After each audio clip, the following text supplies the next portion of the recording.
This, I believe, is the purple cascade butterfly bush, or Buddleia. Every single one of those little brown spots those are all seeds.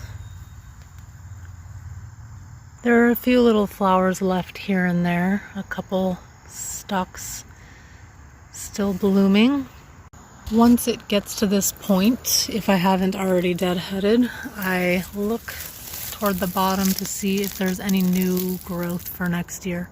That right there is a little leaf bud, and that is what will eventually grow a stem like this in the next growing season.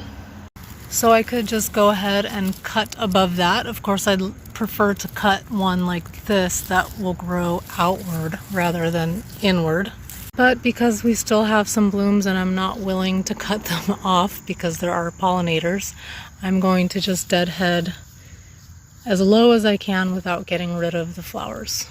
And if you look closely, you can see that there are still some potential, well, there's buds for potential flowers, so I'll probably just cut above that right here. Let's see if I can pinch it off. Yep, there we go. That is dead, wilted. There's some brown flowers on the end, but these may still bloom. I am going to cut this huge one off, leaving these potential flowers.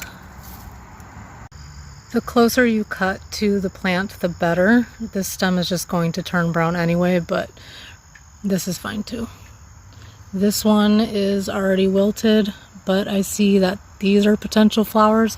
They're definitely not going to look like this, but I'm just going to cut right there, and there'll be maybe like a couple little flowers like this.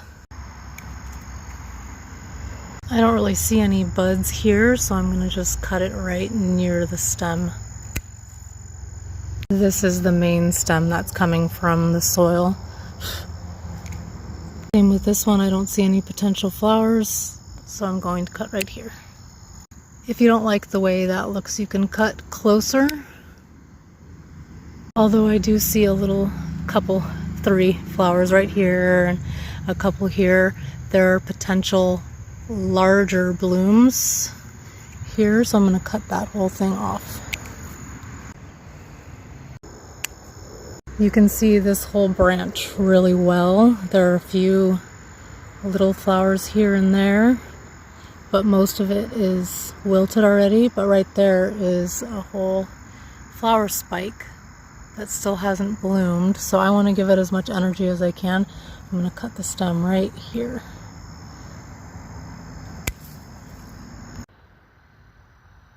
This stem pretty much has wilted completely, the flowers anyway, but I do see a little bit of potential right here, so I'm going to cut right above that right there. It's a pretty woody stem, so you want to get your scissors in there pretty deep and cut. This stem also has a bunch of wilted flower stalks. This one has a lot of little flowers, so I'm going to cut above that. That's what it looks like right now, just mostly potential flowers, spikes, and some leftovers here. This is the last one I'm going to cut. I'm going to leave this and cut here. This spike is almost done, so I'm going to cut that one off too. And that leaves energy for this one to flower, and this one. And there it is, and in spring, I'll cut above the little leaf nodes down here, but for now, I'm going to leave it alone. I would continue working, but the mosquitoes are insane.